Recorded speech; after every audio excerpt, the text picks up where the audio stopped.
우리는 예수 믿으면 구원받는다라는 말씀을 자주 접합니다. 어디서든지 무슨 말을 들을 때 신앙생활에 있어서는 예수만 믿으면, 예수 십자가의 그 은혜를 믿기만 하면 구원을 받는다는 말씀을 합니다. 그런데 그 말씀이 틀린 말은 아닌데, 그럼에도 그렇게 간단하고 단순한 내용만은 아니라는 것입니다. 그 예수 믿음 안에는 무한한 하나님의 은혜의 역사들이 따르게 된다는 사실입니다. 그래서 오늘은 우리가 좀 이 성경 진리에 좀 깊이 있는 부분들을 좀 다루어 보려고 합니다. 내 믿음이 하나님이 요구하시는 그 믿음이 되어 있는지, 아니면 그게 미치지 못한 믿음인지, 이런 것들을 한 번씩 점검해 보는, 각자가 점검해 보는 그런 은혜의 시간이 되기를 바랍니다. 할렐루야. 우리의 구원에 있어서는 구원의 서정이라고 구원의 단계가 있는데요, 9가지 단계를 거쳐서 영원한 영광 나라에 들어가게 됩니다. 그 9가지 단계란, 첫째가 소명입니다. 소명, 중생, 회심, 신앙, 칭의, 양자, 성화, 견인, 영화, 이렇게 9단계를 거쳐서 천국으로 입성하게 됩니다. 이것을 구원의 서정이다, 구원의 단계인 것입니다. 그리고 우리가 이것을 한번 좀 깊이 있게 살펴보고자 하는데요, 오늘은 이 첫 번째 단계인 소명과 중생에 대해서 우리가 한번 간단하게라도 좀 생각해 보고자 합니다. 이거는 조직신앙에 입각한 이 신앙의 가장 골격이기도 합니다. 모든 그리스도인은 하나님의 부르심을 입은 자라고 하겠는데요, 이것을 소명이라고 합니다. 이 소명, 부르심이라는 건데요, 이 부를 소자에 목숨 명자입니다. 생명으로 부르신다라는 뜻인데요, 이 부르심에는 두 가지가 있습니다. 하나는 외적 소명이라고 하고 내적 소명이라고 하는 두 가지인데, 외적 소명은 글자 그대로 우리가 전도하는 겁니다. 예수 믿으세요, 이렇게 나왔을 때 말씀으로 하나님의 은혜를 전하는 것입니다. 구원을 받으라고, 그래서 이렇게 불러주는 것입니다. 이걸 사람을 통해서 부르는 건데, 이것을 외적 소명이다라고 합니다. 사람이 부른다고는 하지만, 그럼에도 너희는 가서 모든 족속으로 제자를 삼아 아버지와 아들과 성령으로 세례를 주고 내가 너희에게 분부한 모든 것을 가르쳐 지키게 하라, 이렇게 하신 이가 주님 아닙니까? 그러니 전도를 함도, 말씀을 전함도 사실은 엄밀한 의미에서는 주 하나님의 부르심인 것이지만, 그럼에도 불구하고 사람에 의해서 부르는 것이기 때문에 이것을 외적 소명이다라고 하는 것입니다. 그 다음에 내적 소명이 있는데, 이거는 하나님이 친히 부르시는 것입니다. 이것을 성령 하나님께서 우리를 부르시는데, 이것을 내적 소명이다, 이렇게 말을 하는 것입니다. 이 내적 소명, 하나님이 성령으로 부르시는 이 부르심은 능력 있는 부르심이고 절대적인 부르심인데, 누구든지 이 내적 소명을 받으면 변화가 일어나게 되고 믿음의 화답이 일어나게 된다는 것입니다. 우리가 이 외적 소명, 사람의 부르심에 입각해 외적 소명에는 몇 가지의 내포되어 있는 특징들이 있었는데, 그거는 뭔가 하면은 예수님의 십자가 죽음과 부활을 전하고 구속의 교리가 그 속에 있습니다. 어떻게 해서 우리가 구원을 받는다라는 것을 말씀을 하게 되고요, 또 그 속에는 죄의 용서와 구원의 약속이 증거되고 있는 것입니다. 그리고 죄에 대한 우리를 향한 회개와 신앙을 믿음을 가지라고 하나님이 요청하는 것이 있습니다. 하나님이 너희의 죄를 용서하시고 구원을 주시고 계시기 때문에 회개하고 그 은혜를 믿고 의지해라라고 하는 것이 우리 이 외적 소명 속에 포함이 된다라고 하는 것입니다. 그리고 내적 소명은 택함 받은 자들에게 하나님이 성령으로 부르시는 것입니다. 요한복음 6장 44절로 45절에 보면 나를 보내신 아버지께서 이끌지 아니하면 아무도 내게로 올 수 없으니 오는 그를 내가 마지막 날에 다시 살리리라. 선지자의 글에 저희가 다 하나님의 가르치심을 받으리라 기록되었은즉 아버지께 듣고 배운 사람마다 내게로 오느니라. 이렇게 되어 있습니다. 하나님이 부르시는 것입니다. 그러면 이 내적 소명을 받은 사람은 반드시 구원을 받게 된다는 것입니다. 할렐루야. 아무리 전도를 받고 설교를 들어도 반응이 없던 사람도 성령이 부르시면 누구나 반응을 하게 된다는 사실입니다. 할렐루야. 우리가 이런 부분에 대해서 많이 의아해하는 경우가 있습니다. 아무리 말씀을 전하고 전도를 하고 그렇게 해도 도무지 이렇게 반응이 제대로 영적 반응이 없는 그런 이들이 있는데 그 왜 그러느냐? 내적 소명이 없어서 그러는 것입니다. 자, 그러면 내적 소명과 외적 소명에 대해서 잘 나타나는 이런 구절이 성경 말씀이 있습니다. 그것을 우리가 한번 살펴보면요, 사도행전 16장 13절로 15절의 내용인데요, 안식일에 우리가 기도처가 있는가 하여 문 밖 강가에 나가 거기에 앉아서 모인 여자들에게 말하더니 두아디라 성의 자주장사로서 하나님을 공경하는 루디아라 하는 한 여자가 들었는데 주께서 그 마음을 열어 바울의 말을 청종하게 하신지라. 저와 그 집이 다 세례를 받고 우리에게 청하여 가로되 만일 나를 주 믿는 자로 알거든 내 집에 들어와 유하라 하고 강권하여 있게 하니라. 이 말씀 속에 외적 소명과 내적 소명이 다 들어 있습니다. 외적 소명을 보면 안식일에 우리가 기도처가 있는가 하여 문 밖 강가에 나가 거기 앉아서 모인 여자들에게 말하더니, 이게 외적 소명이 모인 여자들, 거기 여자들이 얼마나 있었는지 모르지만 여자들이 있었다는 겁니다. 강가에. 그 모인 여자들에게 말하더니 전도를 했다는 것이죠. 이게 외적 소명입니다.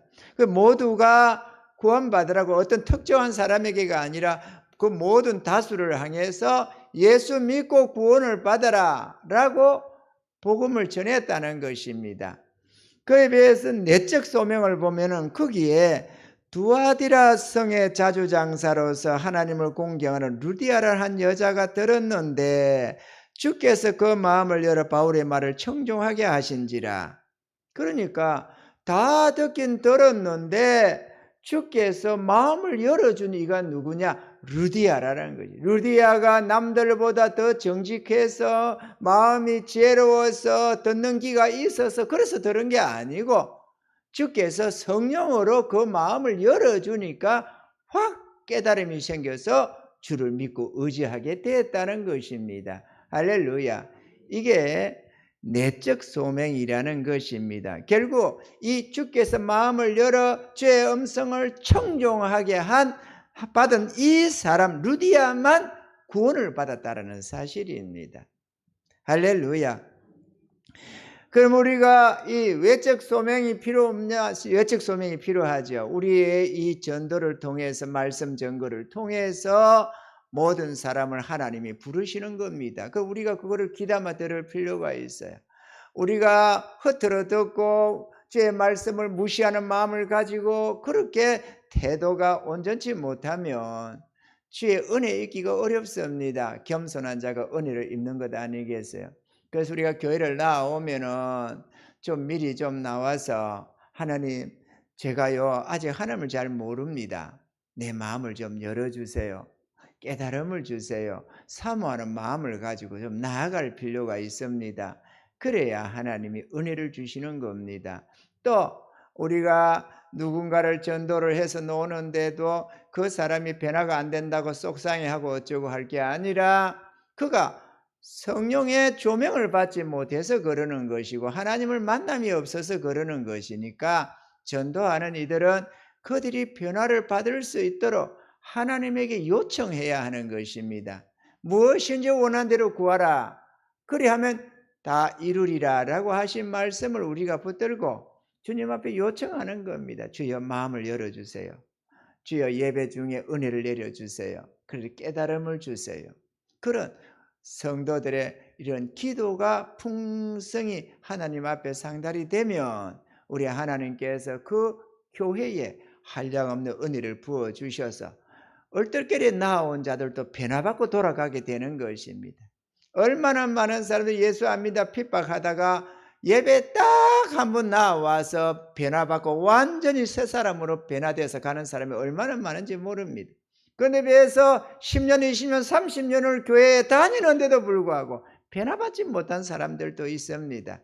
우리는 변화받지 못하고 그냥 이렇게 있으면서 사람들이 하나님 앞에 열심을 내고 눈물을 흘리고 감격하고 헌신해서 충성 봉사하고 이런 사람을 보면은 이 변화받지 못한 육신에 속한 사람이 볼 때는 너무 유별난 거야. 그 사람이 너무 유별나. 아니 어떻게 저렇게 믿냐, 저거 미친 것 아니야, 이렇게 보이는 겁니다. 그 유별나 보이는 거죠. 당연히 우리의 삶이 그러니까 내 기준에서 생각하는 겁니다. 유별난 사람. 그런데 그게 유별난 게 아니고 변화받아서 그러는 것입니다. 성령으로 변화받아서 말이에요. 이 내적 소명은 성령의 초월적인 사역입니다. 그러나 성령이 하시는 부르시는 음성이긴 하지만 그럼에도 전도자들이나 설교자가 주의 일꾼들이 성령 충만함을 받아야 합니다. 성령 충만함을 받으면 성령께서 그것만큼 더 강력하게 역사해서 구원 얻는 자가 그만큼 많은 법입니다. 그렇게 성령 충만 받는 것은 성도의 몫이다, 이렇게 말을 할 수가 있는 것입니다. 할렐루야.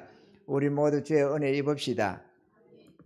다음으로 우리가 살펴볼 것은 중생입니다. 자, 부름을 받았으니까 중생, 거듭남입니다. 요한복음에 말씀한 것처럼 우리 데살로니가 후서에서는 여기 13절 14절에 오늘 읽은 본문에 보면은 주의 사랑하시는 형제들아 우리가 항상 너희를 위하여 마땅히 하나님께 감사할 것은 하나님이 처음부터 너희를 택하사, 그러니까 택하신 백성들을 성령으로 거룩하게 하신가 진리를 믿음을 구원을 얻게 하심이니 이를 위하여 우리 복음으로 너희를 부르사, 이렇게 주님이 복음으로 불렀다, 이렇게 말씀을 하시는데 요한복음서 오늘 이 말씀 속에 중생의 내용이 나옵니다. 거듭나야 된다. 예수님께서는 이 유대 랍비 니고데모와의 대화 속에서 거듭나야 할 것을 강조하고 있습니다.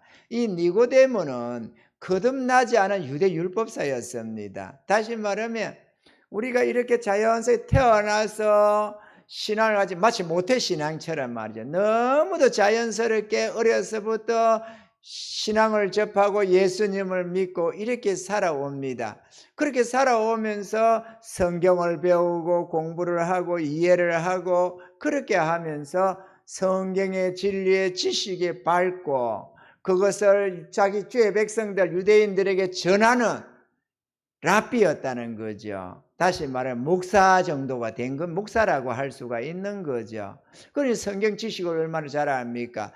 지옥과 천국을 전하고 구원을 받아야 된다고도 전하고 하나님이 어떤 분임을 전하고, 문제는 그런데 거듭나지 못한 육신으로 지금 그러고 있는 겁니다.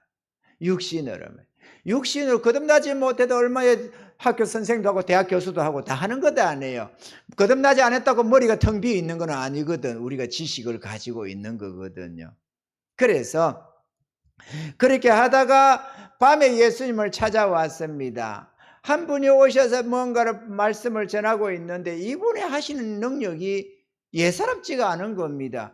인간적으로는 절대로 할 수 없는 일들을 하는 겁니다. 소경의 눈을 띄운다든지, 그것도 뭐 살다가 눈을 다치거나 어떻게 해가지고 실명이 된 자를 고치는 정도가 아니고 태어나면서부터 소경인데 그의 눈을 여는 겁니다. 이거는 하나님만이 하는 일이잖아요. 사람이 할 수 있는 내용이 아니다 그거죠. 태어나면서 안진뱅이를 이렇게 세우는 겁니다. 그런데 뭐 그거를 뭐 물리 치료를 하고 어떻게 약을 쓰고 이래 치료를 하는 게 아니라 말씀으로 그냥 그대로 치료를 시켜서 뻘떡 이렇게 세운다 그거죠. 또 죽은 자를 또 살려내는 겁니다. 이게 말이 안 되는 거거든요. 죽어서 장례 치료를 가는 상녀를 붙잡고 멈추라고 해서 청년아 일어나라. 이러면 그 말씀 한마디에 죽어서 무드로 가던 관 속에 있는 그 시체가 일어나는 겁니다. 우리가 나사로의 우리의 죽음에서 살리는 것을 우리가 봅니다만 죽은 지 나흘이나 돼가지고 썩어서 중동 더운 지역에 썩어서 악취가 난다잖아요. 굴 바깥까지. 그런데도 나사로야 나와라 이러니까는 그 배를 동료 맨처로 끄덕끄덕 놓는 겁니다. 우리처럼 간에다가 못을 때려박고 했으면 못 노는데 그건 죽으라고 하는 거잖아요. 다시는 살아 놓지 마라. 죽으라. 이래가지고 다시 눈 떠 오면 곤란한가 봐요. 그래서 막 죽으라고 그냥 막 꽝꽝 쳐 박는 거지. 그 성경적인 건 아닌 거 봐요. 그죠? 그런데 이 이스라엘은 그렇지가 않거든. 부활의 소망을 가지고 있는 민족답게 그렇게 막 묶어 놓고 그래 안 해요. 우리는 뭐 보면은 막 사람을 꽁꽁 묶어요. 이거 봐, 니는 내 거다 이래가지고 사단이가 묶나 봐요. 막 입을 뚫어 막고 막 몸을 뚫어 막고 쿵쿵 감고 이거 안 좋은 겁니다, 여러분. 저는 우리 아버지 돌아가실 때 그래 안 했습니다. 관은 했는데 그대로 편안히 우리 아버지가 돌아가시기 전에 유언을 하나 해주셔가지고 내가 즐겨 입던 양복 입혀달라 이래가지고 해서 안에 와이 사서 입고 양복 딱 입혀서 베개 딱 베고 옆에 쏨 이런 거 있잖아요. 이런 거를 싹 흔들리지만 말라고 딱 해서 편안하게 누워서 이렇게 보냈습니다. 젤이 묶어서 막 이렇게 죽었다고 왜 그렇게 꽁꽁 묶고 여러분들이 묶으면 좋겠어 잘 때? 죽으면 그렇게 묶어야 됩니까? 몰라. 아니 죽어서 움직이도 못하는 사람 뭐 한다고 그렇게 묶는지 몰라. 도망갈까 봐서 묶나? 성경적이라고는 생각 안 합니다.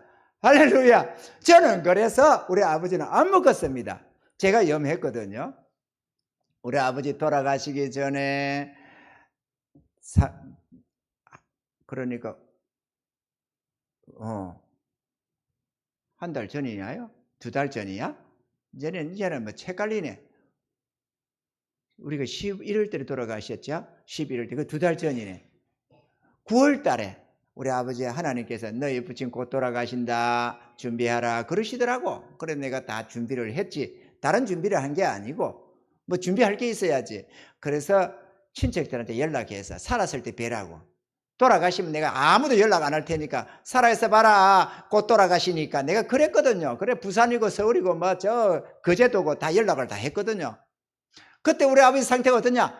너무도 건강하셨어요. 아주 건강해. 밥 잘 잡수시고 이렇게 다니시고 아주 건강했어요. 아픈데 한 군데도 없었습니다. 그런데 문제는 아버지 우리 하나님이 곧 돌아가신다 준비하라더라고. 그러니 내가 그걸 믿고 따라야지. 그래 준비를 한 거예요. 그랬는데 그 다음에 한 달 뒤에 내가 안수를 받았습니다. 목사 안수를 95년 10월 3일 개천절 날 안수를 받았습니다.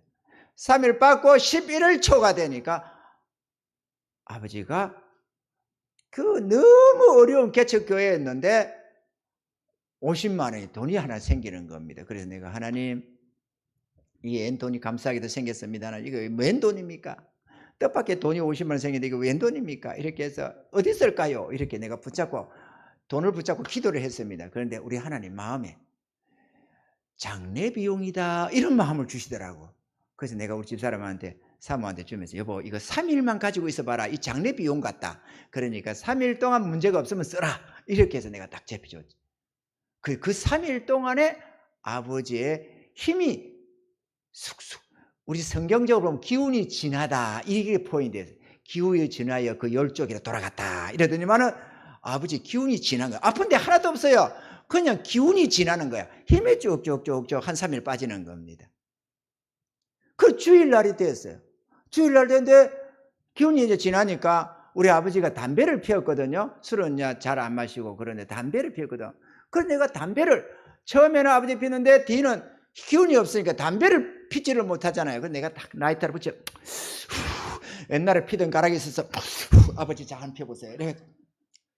그래 물려드렸지 않겠어요. 그 마지막 날은 밥도 입에 좀 떠드리고 제가 이렇게 자꾸 떠드리고. 그리고 주일 낮 예배를 드렸습니다. 주일날에 대해서 낮 예배를 드리고 아버지 우리 예배 드리고 올게요. 예배 드리고 오고 저녁에 저녁 예배를 드리고 왜냐하면 1층에 사택에 있고 그 밑에 지하에 교회가 있었거든요. 그러니 아버지 누워 계세요. 우리 예배 드리고 올게요. 이제 이러고 내려갔어요. 11월 초에. 그래가지고 예배를 딱 드리는데 내가 목회실에 강단이 있으면 옆에 목회실이 있었어요. 거기 이제 내가 들어가서 저녁 예배 설교가 있잖아요. 준비. 요즘에는 저녁 예배 대표 기도를 안 하는데 그때는 대표 기도를 했습니다. 나 저녁 예배도. 그날 사모가 대표 기도였어요. 그래가지고 이제 준비를 하고 있는데 하나님께서 이제 기도를 하고 준비하면서 말씀 그건 다시 묵상하면서 이렇게 하고 있는데 우리 하나님이 너희 부친 오늘 밤에 돌아가신다. 임종 예배 드려라. 하나님 이러시더라고. 그 내가 막 눈물이 펑 쏟아지대요. 2달 전에 알았지만은 그 멀쩡하시던 분이 그렇게 죽을 줄 누가 알았나. 그래가지고 펑펑 울었죠. 혼자서. 아이고 이렇게 돌아갔다면 내가 좀 더 잘해드릴 걸. 어렵다고 보고 제대로 맛있는 것도 제대로 못해드리고 했는데 그러면서 막 마음이 영 그렇더라고. 그래서 막 펑펑 울었습니다. 그냥. 그 울다 보니까 시간이 지나가는데 바깥에서 그냥 찬양을 하고 있고. 그래 그때 우리 장로님이 찬양 인도를 했나요? 아니요, 다른 분이 했나? 어쨌든 간에 이래가지고 안 되겠더라고. 그러니까 시간이 돼도 나 기다릴 것 같은데 싶어서 안 되겠다 나왔습니다. 그래가지고 여러분 하나님이 저희 부친 오늘 취해 가신다고 했습니다. 그래서 임종 예배 드리라고 하니까 임종 예배로 바꾸겠습니다. 그러면서 안에서 설교 본문을 확 바꿔가지고 나왔죠. 그래서 사모한테 대표 기도하세요. 그랬더니만은 사모가 하나님 아버지 이러더니만은 펑펑 울고서서 한마디도 말을 못하는 거예요. 뭐 한 근 1분 막 그게 얼마나 오래 기다리는 건지 몰라요. 울고면서 무슨 말이 나올 건가 싶어서 가만히 귀를 줄이고 다 성도들이 있는데 하나님 아버지 이러더니만은 펑펑 울고 섰는 거예요. 그래 다른 사람한테 시켜가지고 대충 마무리를 짓고 임종 예배를 드리고 그리고 올라갔다는 거 아닙니까? 근데 이거 말로 내가 이 얘기를 해요? 묵지 않았다는 거. 그래가지고 어쨌든 그 밤에 돌아가셨습니다. 그래가지고 하나님 내가 예배 마치고 나서 믿음으로 아니 돌아가시는 거 안 보고 내려왔잖아요. 예배 드리러 간다고 왔거든.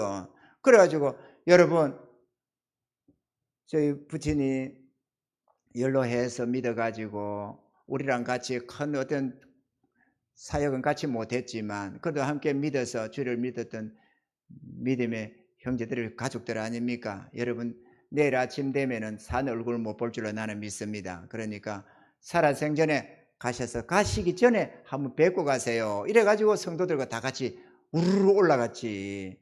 그리고 올라가니까 호흡이 가빠져 있더라고. 호흡이 가빠져 있어요. 빨리 가서 찬송가 가져오라 해가지고 214장 변찬넌 주님의 사랑과 이거 1절 4절 부르고 1절 2절 다시 부르니까 호흡이 싹 끝나버려요. 정말 편하게 갔습니다. 여러분 죽음도 멋지게 이렇게 편하게 죽어야 돼요. 그죠? 천사가 데려왔나면 찬양 속에서 말이에요. 하나님이 싹 데려가 버렸어요. 그래 내가 막 묻겠어요? 안 묻겠어요? 안 묻지. 그렇게 자유롭게 죄에서 완전히 해방돼서 이제 천국 들어가는데 왜 묻고? 그래서 내가 안 묻겠지. 그래가지고 간을 하나 사다가 50만 원 줬잖아요. 그 50만 원 며칠 안에 지금 가지고 있는 중이거든. 한 푼도 안 쓰고. 그거를 가지고 관 딱 샀습니다. 뭐 이 옷도 살 필요가 없잖아요. 그죠? 그럼 뭐 양복 딱 입고 흰 장갑 딱 하고 딱 이렇게 눕혀 딱 집에 누워 있다가 관에 딱 했죠. 입간 예배 뭐 내가 다 했습니다. 노회 총회 알리지도 않았어요. 아무도 죽은 자로 죽은 자 장사하고 너희는 복음 전해라 이렇게 했기 때문에 내가 아니 천국 간 사람 말로 오냐 목회자들이 주의 일 해야지 오지 마라 이래가지고 내가 한 군데도 안 알렸거든요. 물론 친척들에게도 한 군데도 안 알렸습니다. 어느 누구도 안 알렸어요. 심지어는 처갓집에도 안 알렸습니다. 내가 우리끼리 그냥 성도를 싹 이렇게 해버렸죠. 내가 아싸라게 깨끗이 잘했죠. 왜 부산을 떨어 천국 갔는데. 그래가지고 싹 해서 내가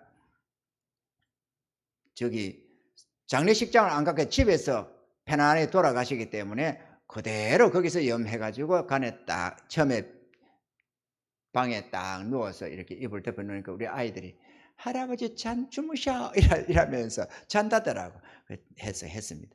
그래가지고 화장터 가서 저걸 해서 뿌렸습니다. 그랬는데 그 비용이 딱 50만 원이었어요. 간 사고 화장터 가고 이거 한 거 딱 50만 원 가지고 치렀습니다. 시잘데없이 죽은 사람한테 돈을 닦아 쓰고 난리야. 복음에는 안 쓰면서. 나는 그거 별로 좋아 안 합니다. 근데 이게 욕처배기 먹었습니다. 노예 목사님, 총회 목사님. 세상에 그런 법이 어디 있냐고 말이야. 아이고 참네. 그런 법 어디 있기는 성경을 봐봐요. 아나니아 삽비라 죽었을 때 사도들이 뭐 어디 그거 3일장을 치렀어요. 뭐 치렀어. 그냥 뚫뚫 말아서 묻었어. 사도들도 그러는데 나는 그래도 3일장을 치렀어요. 그런데 뭔 소리야. 내가 잘했지. 시잘데없는 소리들 하고 있어. 어쨌거나 그렇게 우리가 제가 했는데 이건 중요한 게 아니에요. 중요한 게 이제 중생에 대해서 이제 우리가 알아보려고 하는 거. 중생에 대해서, 거듭남에 대해서. 중생이라는 말은 다시 태어나는 것이라는 뜻입니다. 다시 태어나는 것. 근데 죄로 인해서 죽었던 영혼이 다시 살아나는 것인데요. 죽었던 영혼이, 죄로 인해 죽었던 영혼이 다시 살아나니까 회생이라고도 하고, 성령으로 거듭나니까 중생이라고도 하고, 이렇게 거듭남이라고도 하고 그러는 거죠. 성령으로 다시 태어났으니까 거듭난다고도 말을 하고, 죽었던 영혼이 되살아나는 것이니까 회생이라고도 한다, 그런 얘기죠. 사람은 누구나 거듭나야만 천국에 들어갈 수 있기 때문에 거듭난다는 것, 이 중생이라는 것은 천국 입성의 필수 조건이라는 것입니다. 그 이유는 영적으로 다시 태어나 새로운 성품을 부여받은 자만이 하나님이 요구하시는 거룩한 생활을 영위할 수 있기 때문에 그런 것입니다. 육에 속한 사람은 자기중심적인 생활을 합니다. 신앙생활을 해도 자기중심적인 신앙생활을 하는 거예요. 그런데 성령으로 거듭난 사람만이 하나님 중심의 생활을 할 수가 있는 겁니다.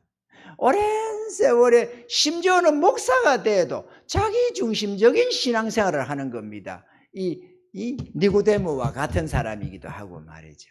자기중심적, 모든 중심이 자기중심이야.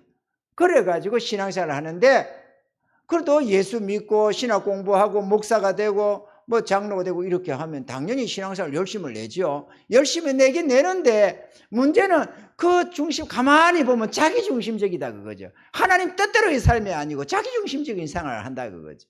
그리고 그거 왜 그러느냐? 거듭나지 못해서 그런다는 거죠. 성령으로 거듭나 영혼이 되살아나야만 그때부터 성령의 지배 속에 살아갈 수가 있는 거고, 성령의 지배 속에 사니까 하나님 뜻대로 살아갈 수가 있는 겁니다. 그런데 거듭나지 못한 사람 보고 하나님 뜻대로 살라니까 안 살아지는 거예요. 그래서 종교적으로는 신앙생활을 하는데, 외형적인 것은 신앙생활을 하는데 내면적으로 본질적인 사람이 바뀌지가 않는 겁니다. 이해가 되시죠?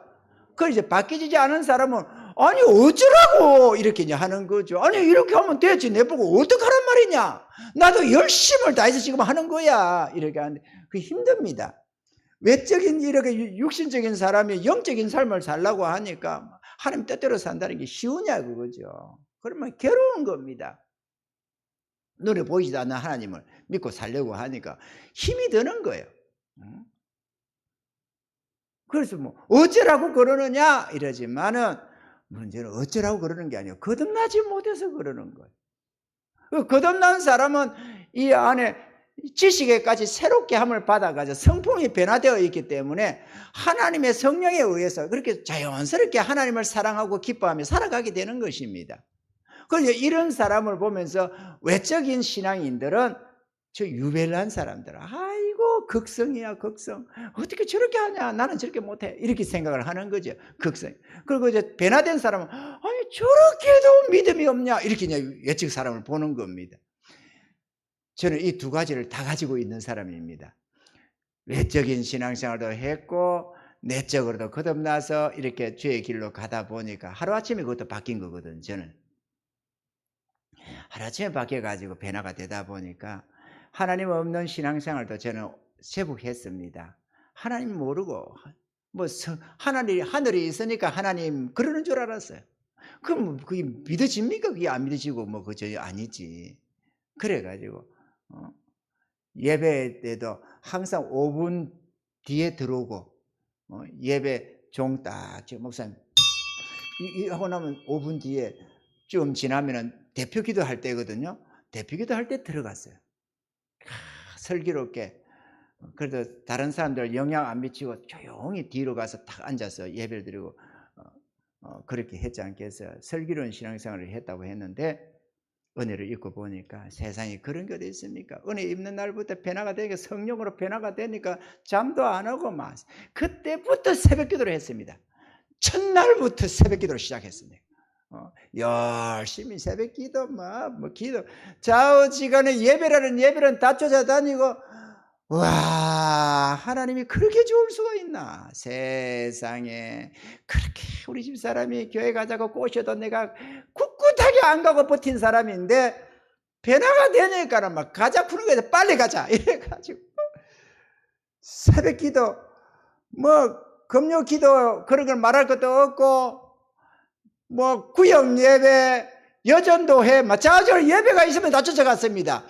토요일 중고등부 예배 좌우지간하면 다 쫓아갔어요. 내가 그렇게 열심을 쫓으니까 우리 목사님이 주일학교 교사를 해보라더라고. 내가 했지. 내가 뭘 알겠어. 그렇지만 워낙에 막 그래가지고 참 정말로 그때는 그냥 펄쩍 뛰는 믿음인데 지금 생각하면 그때 안 될 것 같아. 근데 그때는 믿음이 아닙니다. 그때는 성령이 100% 붙잡고 있는 때라 가지고 뭐 음하며 하늘 위에서 사는 것 같이 그렇게 살지. 그렇지만 그건 내 믿음이 아니고 지금은 우리 하나님이 성령으로 은혜를 재놓고 있었고 내가 막 친히 내 주님을 붙들고 의지하고 나아가는 삶이라서 믿음은 수준이 전혀 다른데 그래도 막 좋기는 그때가 너무 좋았어요.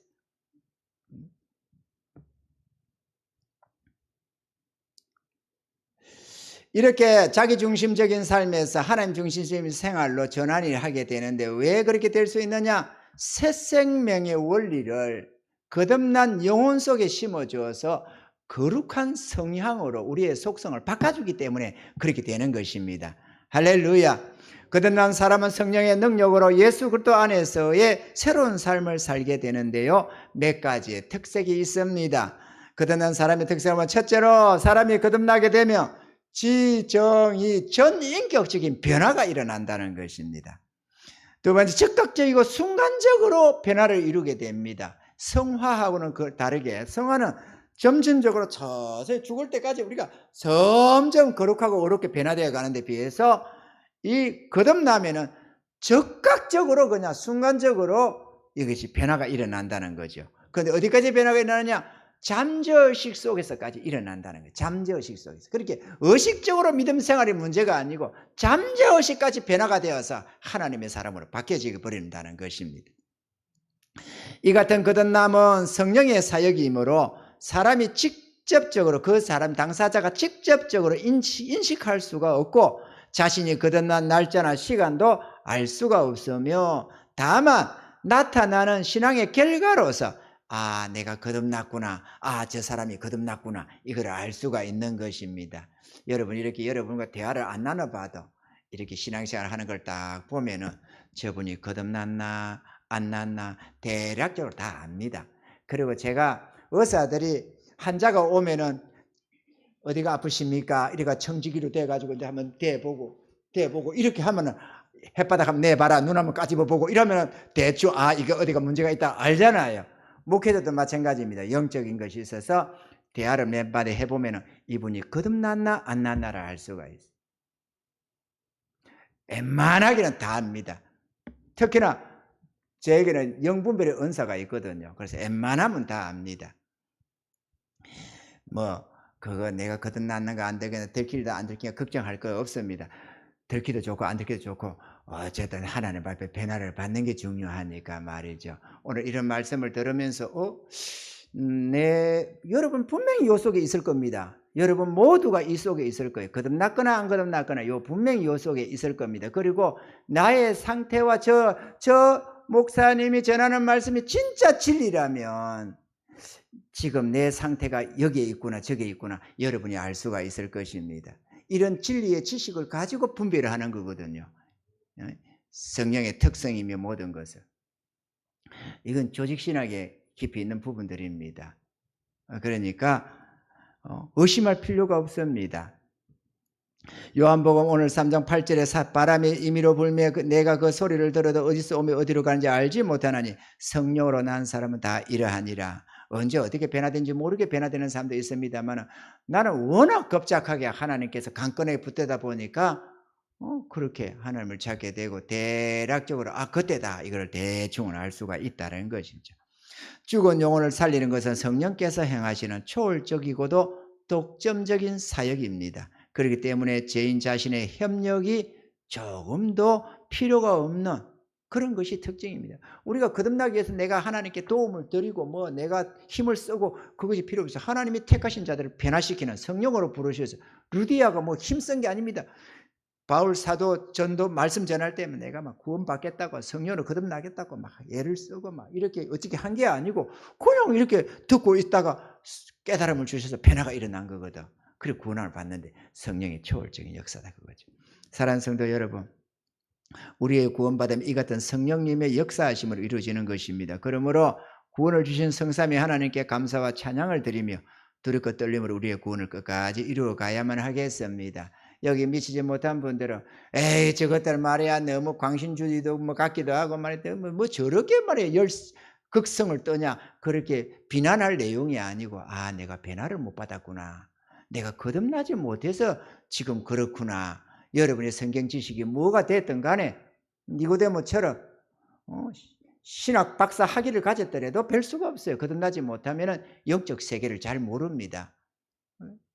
그렇기 때문에 거듭나면 그때서야 하나님의 나라가 보여지고 영적 세계에 귀가 기울여지고 사단의 유혹도 분별하게 되고 하나님의 음성도 깨닫게 되고 우리가 이래저래 선한 하나님의 영적인 삶을 살아갈 수가 있는 것입니다. 그러므로 우리가 변화를 받아야 됩니다. 에이 그런 게 어디 있냐 죽으면 그만이지. 그렇게 어거지 같은 고집 부리지 말고 변화 받으셔서 모두가 천국 들어가야만 하겠습니다. 오늘 이렇게 하나님이 이렇게 말씀하시고 부르시는 것도 이렇게 주의 종을 통해서 여러분에게 이 증거를 하는 것도 하나님 부르심 아닙니까? 하나님은 모든 사람이 회개하고 구원받기를 원하신다고 분명하게 뜻을 나타내셨습니다. 그리고 하나님이 불렀으니까 이 자리에 왔고 또 지금도 하나님에게부터 이 청함을 받는 겁니다. 깨닫고 돌아서라고 말이죠. 변화 받으라고. 그런 게 어디 있냐고 고집만 부리지 말고 길을 닫고 있지 말고 마음 닫지 말고 마음을 열고 주의 이 요청을 받아들이고 천국으로의 이 청함을 받아들이라고 말씀하는 것입니다. 또한 구원이 이 같은 과정을 통해서 이루어지기에 무조건 예수님이 우리 죄를 위해 십자가에 달려 죽으셨음을 믿기만 하면 구원을 받는다고 하면서 아니란 신앙생활을 해서도 안 되겠다라는 것입니다. 분명한 변화가 있어야 합니다. 오늘 구원의 서정 중에 1단계, 2단계 그 소명과 중생에서도 그냥 믿기만 하면이 아니잖아요. 실제 우리 삶 속에 일어나는 역사다 그거죠. 우리 영혼에 있어서까지 변화가 되는 것인데 그런 걸 다 내버려 두고 믿기만 하면 이렇게 말을 하면 안 된다 그거지. 그건 어리석은 소리다. 그것도 우리가 알아야 되겠습니다. 누가복음 13장 24절에 좁은 문으로 들어가기를 힘써라. 내가 너에게 이르노니 들어가기를 구하여도 못하는 자가 많으니라 그랬습니다. 힘써라는 것은 구원을 얻으라 합니까? 그죠? 천국은 침노하는 자의 것이라고. 우리가 그냥 막 될 대로 되고 막 구원을 주면 주시고 말면 말고 막 택하였으면 구원 받겠지 뭐 이렇게 어거지를 부리고 이럴 내용이 아닙니다. 하나밖에 없는 우리의 생명을. 하나님 내게도 구원을 주세요. 저도 그랬거든요. 하나님 내게 구원을 주세요. 내게도 구원을 주세요. 나도 천국 가고 싶습니다. 하나님 도와주세요. 또 그러기 전에는 하나님 나는 하나님 모릅니다. 그렇지만 진짜 하나님이 계시다면 그리고 천국과 지옥이 있다면 나도 천국 가고 싶습니다. 도와주세요. 나도 기도한 적이 있다니까요. 그래서 우리 모두가 다 오늘 이 자리에 있는 저와 여러분들 어느 누구 한 사람도 낙오되어서 천국에 못 들어간 자가 없기를 바랍니다. 지옥은 갈 곳이 못 됩니다. 절대로. 제가 생각할 때 지옥의 고통은 이 지구상의 가장 극한 고통의 최소한도 10배, 100배, 1000배입니다. 이 지구상에 이거는 생지옥이라고 할 수 있는 가장 처절한 누군가의 고통이 있다면 그것에 10배요, 100배요, 1000배입니다. 지옥은 상상할 수가 없는 고통의 세계입니다. 그것에 가면 안 됩니다, 여러분. 그거는 죽지도 못하고 영원히 저주받는 곳입니다. 그것이 어떻게 들어가요?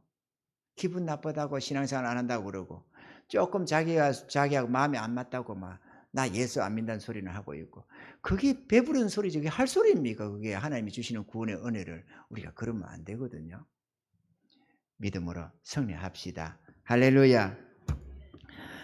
다음 주에는 우리가 이 중생 회심, 소명 중생 회심 신앙 이런 부분들을 우리가 한번 살펴보려고 합니다.